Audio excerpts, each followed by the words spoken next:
Hello again guys, welcome back to the channel. In today's video we are taking a look at the SC Designs F-16 Fighting Falcon. SC Designs may sound somewhat familiar to many of you. They are in fact the sister company to DC Designs, who brought us the F-14, F-15 and the Stearman within Microsoft Flight Simulator. SC Designs being a branch-off developer from DC Designs, I would say that overall the F-16 is done broadly to the same standard as both the F-14 and the F-15. For many of you, I'm sure that already means you know what you're going to get roughly with the product. And I think it's always a good idea with these sorts of videos just to preface it by stating that the SC Designs F-16 by no means a study level product. If you are looking for something that's on a par with the DCS F-16, then this product probably isn't for you. I think it's fair to say that both DC Designs and indeed SC Designs products really aimed at the more casual end of the market. The aim of the game, I would say, is to give you more of an F-16 experience as opposed to an accurate simulation of the aircraft. Accessibility is key, I think, and overall the products are designed to be relatively easy to pick up and have some fun with. So with all of that in mind, we're not looking to carry out a full review of the product today. We are just going to have a little bit of fun in the F-16, try and showcase what it's all about. That being said, at the end of the video we will cover a couple of topics and I'll give you my overall thoughts on the product. In today's video, as usual, we'll run through a full startup as per the SC Designs provided checklist. We'll be starting the aircraft on the ground at Nellis Air Force Base. We're going to depart out to the east. We'll head over towards Lake Mead, and we're going to be doing a little bit of tail chasing over the lake with another F-16. Once our sortie is complete, we'll head back towards Nellis, we'll get the aircraft on the ground and shut down. As always guys, I do hope you enjoyed the video and find it to be of use. If you do, please consider giving it a like and subscribing to the channel. In front of us we have the F-16D. We're now going to head over towards Nellis and we'll be taking the F-16C up on our sortie. Okay, so welcome to the cockpit of the SC Designs F-16C. As we discussed just a moment ago, we're currently on the ground at Nellis Air Force Base. The weather not too flash here at the moment, there's been quite a bit of rain passing through, but we'll pick our way around that. We're going to head out to the east, we'll do a little bit of tail chasing over Lake Mead. As you can see, we've got our wingman just on the right, he's getting ready for the startup as well. As usual, we'll run through the SC Designs provided checklist, we'll carry out the full startup process, get a bit of a feel for the aircraft's fidelity. First item on the checklist, it calls for the canopy to be open during the start, but as it's currently raining, or at least there's some rain passing through the area, I think we'll close up the canopy now. Overall there, I think the animation perhaps just a touch quick, but overall not too bad. The landing gear lever is selected down, the park brake is on. For the start, the battery master can come on, as can the avionics master. HUD power is on. You can see the HUD drawn reasonably nicely there, obviously making use of Sim Update 7. The anti-collision light can go on. Some of the click spots are a little bit fiddly. We'll get the position light set to bright. Fuel valve is on, throttle is closed, and we are now ready for the engine start. So obviously a fairly simplified startup procedure there, not too much in the way of complications. Anyway, we'll hit the starter. And we'll just let the engine spool up. The fuel will come in automatically, we don't need to adjust the throttle there. So we'll just let the engine continue to spool up and I'll come back to you again once we have a good start and the engine's stable.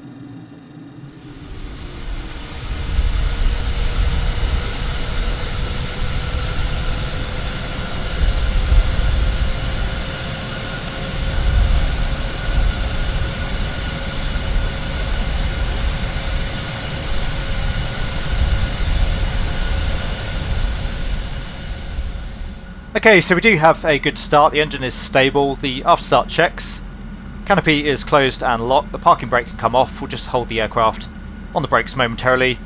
Short taxi out for us, so we'll get the landing lights on, and the position lights can go to flash in preparation for entering the runway. Looks like our number 2's on the roll. He's actually going to be our lead for the flight today. So we'll just wait until he's abeam the nose and then we'll taxi into position behind. So feet off the brakes, coming up on the throttle.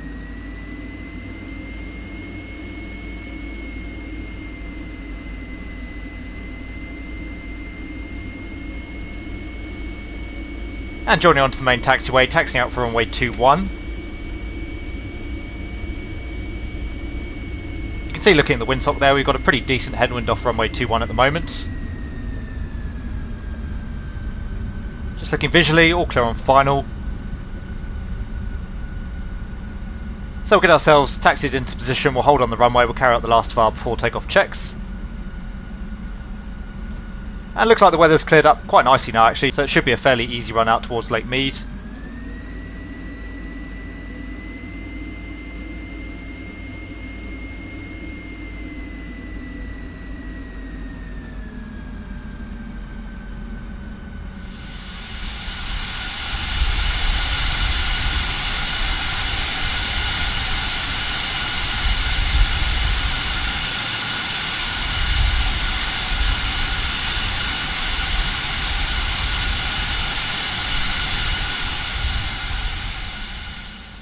Okay, so we are all set. As you can see, the wind shifted around a little bit there. We've got a crosswind out from the right now.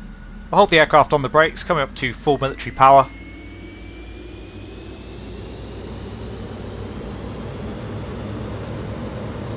And off the brakes, onto the afterburner.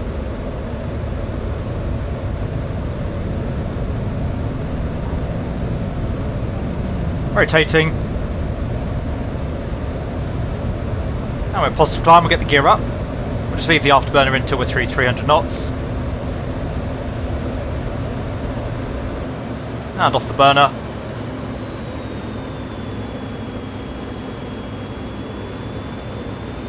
And we'll start our turn out towards the east.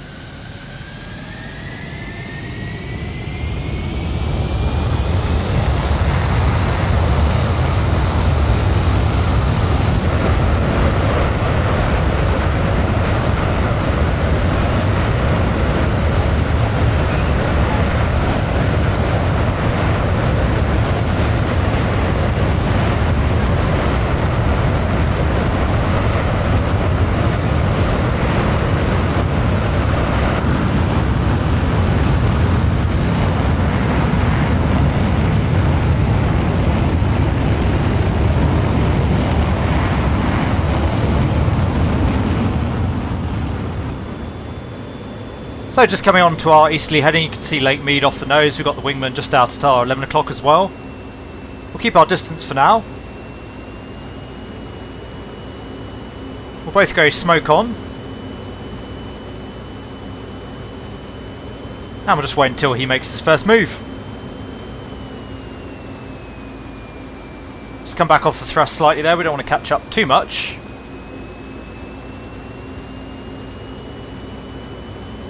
So it looks like it's just in a shallow descent down towards the lake at the moment.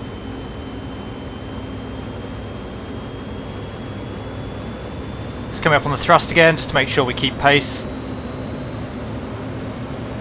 And he's now coming around to the left. Looks like he's gone full burner, so we'll do the same and fight's on. Hawk 01, guns good, guns good. Hawk 01. Hawk 2 in hot.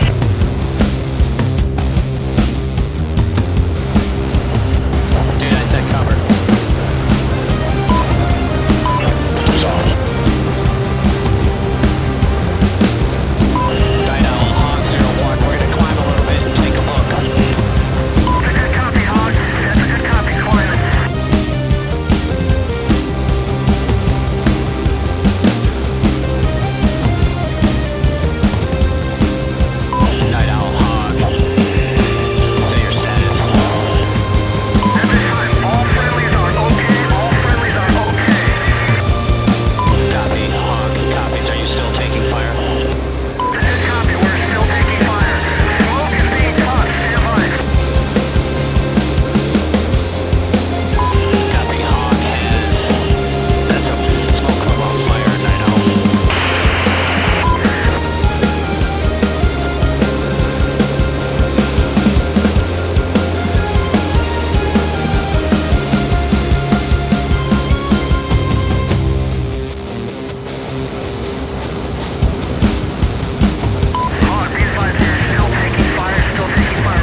And looks like he's levelling out again now, heading back towards Nellis, so we'll do the same. Take the speed brake, we'll lose some speed here again, we don't want to catch up too much. And as we're heading home, we'll go smoke off once again. Another caution there on the CWP. You can see we're bingo fuel currently. We've still got just over 20% of our capacity, but again that's based on the aircraft being fully fueled with all the tanks on board. So I'm actually not too concerned about our fuel state at the moment. And I think we've got more than enough there to make a nice flyby of the field on the way home.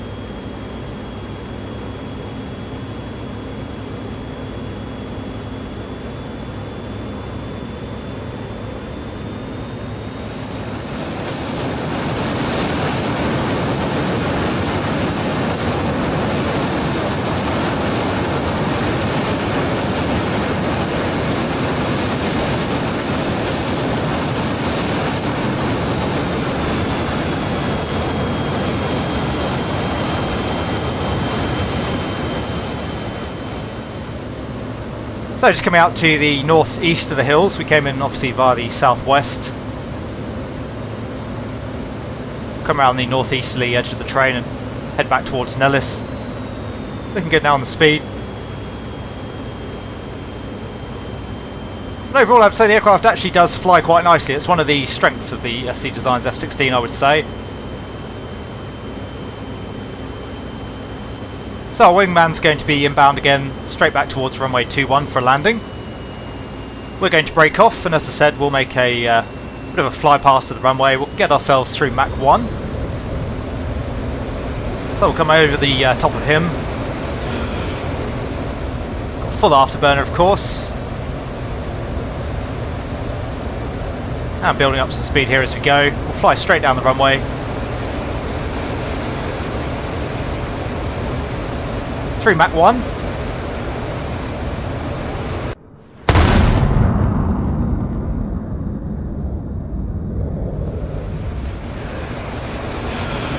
And we'll peel off. We'll come back round for a landing back onto 2-1 right.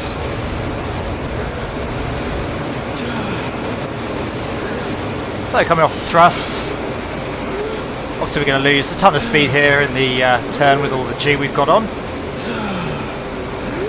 Again, the canopy just icing up there as we come through the cloud, obviously not making visibility any easier. Hopefully we'll lose all of that again before we make our way back round onto final. Looks like that's dissipating pretty quickly. So wingman just coming in for the landing there on 2-1 left. As I say, we'll come around for 2-1 right. We'll come all the way off on the thrust again, we'll let that speed start to bleed back. We want to be below 250 knots before we take the gear and the flaps.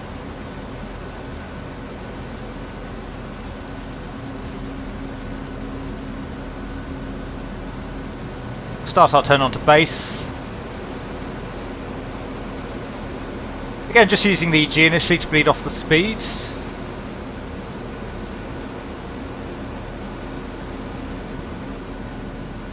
And looks like we're going to need the speed brakes there to help us as well.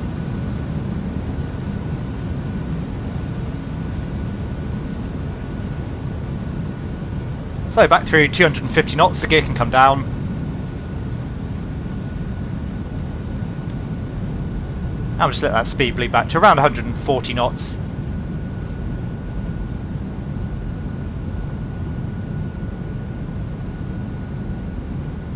So speed looking good, we'll come off the speed brake.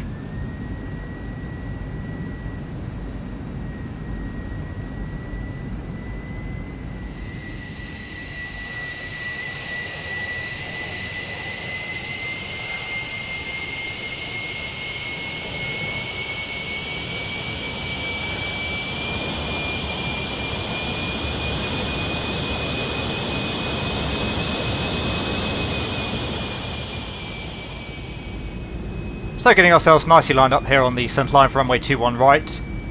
You can actually feel the flight control laws changing in the F-16 as you take the gear there. Much less responsive now on the controls, that's quite nice to see. No E-bracket there on the HUD, I'm not entirely sure. I seem to recall that the F-16 does have one. So coming off the thrust. Let's touch down. Take the speed brake. And getting the aircraft nice and slow, we'll vacate on the next right.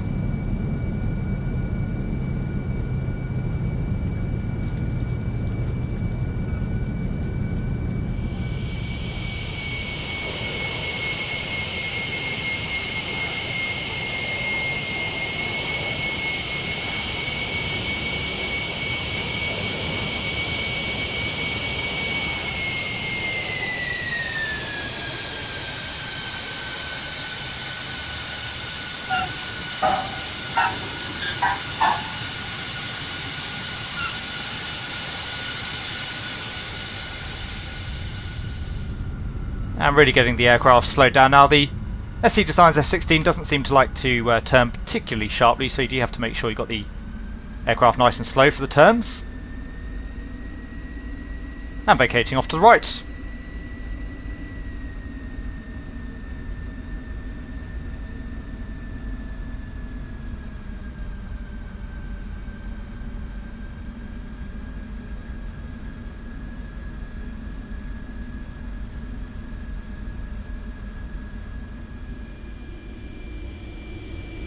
So just taxiing in back towards our parking area once again, we'll get ourselves parked up. And we'll carry out the full shutdown. Once again, it's a fairly abbreviated process.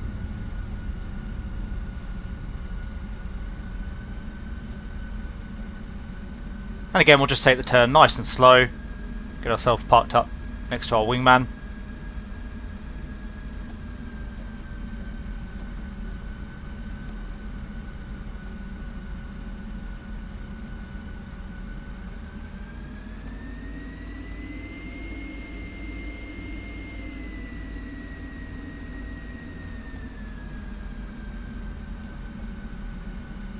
So onto the brakes. Park brake can come on. The shutdown checks. The park brake is set. Lights are set. Flaps are set. Fuel valve can come off. Again, the click spot a little bit fiddly. And you can hear the engine spooling down. Avionics master can come off, as can the battery master. We'll get the canopy opened up once again. And we'll get the ground crew to attach the ladder. They'll set the chocks. And then get the pitot covers on as well. So that's the shutdown checklist complete. That just about wraps up our flight in the SC Designs F-16. To wrap up the video, I'll just run through a few brief thoughts and insights into the product. So there you go guys, I hope you enjoyed tearing it up over the skies of Southern Nevada in the SC Designs F-16. As I mentioned at the start of the video, this is not aimed to be a full review, but we will cover off each aspect of the product in a little bit of detail before we close up. As usual, we'll start with the negatives, work our way through to the positives. Unfortunately for me, the biggest negative with the SC Designs F-16 at the moment is the aircraft's modelling. It does have some nice aspects to it. Externally there are a few rough edges here and there, same goes for the texturing. I'm not a big fan of the painted on panelling lines, they're a little bit last generation. Internally though is really where most of my gripes lie. I would say there's more than one or two subpar areas in the cockpit. Firstly, I think the cockpit scale is actually somewhat off. The stick itself looks quite big in relation to the cockpit, and overall the buttons look to be a little bit on the small side. Really throughout the cockpit, different switches and buttons as well have been modelled to different scales. Overall the cockpit does look quite convincing as an F-16, but there are certainly areas that could be improved. There are certain areas in the cockpit which could just as easily have been modelled to look accurate to the aircraft. One, I'm sorry to say, pretty egregious piece of modelling I found in the cockpit was the standby artificial horizons. If you notice those at all throughout the video, they're well below the standards we expect in Microsoft Flight Simulator. Very low resolution, pretty low poly count, and actually offset from centre as well. So there are definitely some areas, as I say, in terms of modelling that could be improved on the aircraft. All of this being said, overall, once again, the product does do a reasonable job of recreating the F-16 cockpit. If you're out there just having fun, as we were today, then you can suspend disbelief and you fairly quickly get immersed into the whole experience. Texturing, I would say, is much the same as the modelling. Overall, there are some nice areas, some rough areas as well. The cockpit texturing, I would actually say, is quite nice overall. Again, it's really just those standby instruments that don't hold up versus the rest of the internals. As we mentioned during the introduction, I think SC Design's really aiming for an accessible, fun, easy-to-use aircraft. And that's absolutely fine, of course. I'm all for that if that's what somebody wants. There's no harm with having some fun in the sim. But I think it's fair to say a slightly lower price bracket and a lower fidelity aircraft doesn't excuse any texture or modelling errors. Arguably, if anything, if you're not looking for full fidelity in terms of flight modelling and aircraft systems, then you really need to nail down those textures and visual modelling on the aircraft to make the product worthwhile. Otherwise though, I have to say I quite enjoyed my time out in the SC Designs F-16.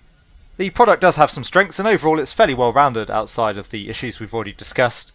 Again, caveating that with the level of fidelity that I think SC Designs is aiming to achieve. In terms of sounds, I thought overall the aircraft was pretty nice. The F-16 uses a full WY sound pack and there was a full complement of cockpit sounds, which I always like to see. Internally everything sounded pretty convincing, externally much the same. I can't attest as to how accurate it is versus the real world F-16, but certainly overall the sounds are decent enough to give you a good experience with the aircraft. One of the things that I really liked about the aircraft and was actually quite impressed with was all of the various effects. As you'll have seen during our flight, we had various vapour effects whilst pulling G. We had vortices bleeding off the trailing edge of the wing. The heat blow looked nice, the smoke effect looked nice, the afterburner could use a little bit of work. Systems wise, whilst the Falcon was nothing to write home about, once again bear in mind that it's aimed to be a lower fidelity, more accessible product. And overall I thought there was enough there in terms of systems depth to give you a little bit of a feel for the F-16. As with some of the DC Designs aircraft, there were a few systems choices where you wonder why they didn't just go with the real world aircraft in terms of modelling. But as far as these systems go, as I say, certainly adequate and I don't think there were any fundamental flaws there. I quite like the amount of variety you get in the package. We get the F-16C, the F-16D and the F-16I. Nice to have both a single seat and a dual seat variant of the aircraft, and as you'll have seen during the introduction, SC Designs have gone to some effort of modelling the rear cockpit as well. Livery selection isn't bad, it would be nice to see a little bit more variety there. Most of the liveries are a variation on the same paint scheme, but of course that's true to life of the real F-16. And in terms of weapons and armaments, again nice to see that that's been modelled on the aircraft, at least to some degree. As always, please bear in mind that if you do purchase the aircraft through the in-game marketplace, then weapons will not be available on the aircraft. But if purchased through Just Flight or other vendors, then overall the weapon selection not bad. We can fit both the AIM-9 and the AIM-120. There are various options in terms of fuel configuration with both the pylon tanks, the centre tank and the conformal tanks. Really my only gripe with the weapons, it would be nice to see a little bit more variety in terms of munitions. At the moment the only air-to-ground munition that you can actually select on the aircraft is the AGM-88 Harm anti-radiation missile.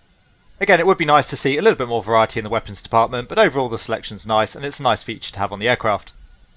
Lastly, and perhaps most importantly, we'll come on to the flight modelling, and I have to say for me I think this is the strength of the SC Designs F-16 overall. Again, I can't say that it's study level, but I thought it did a nice job at representing the F-16. I have a little bit of time in the DCS F-16, so I'm vaguely familiar with how the aircraft flies, how it responds. And whilst I haven't compared the SC version with the DCS version like for like, overall the flight modelling of the SC Designs F-16 felt very plausible. I liked how the aircraft handled, and you could also feel the various flight control laws at various stages of flight. For example, the aircraft much less responsive with the gear and the flaps down as opposed to in the clean configuration. And also at high speed we have much less control authority than at lower speeds. The only thing I would say on that front, there are times where you can feel the fly-by-wire limits changing quite rapidly.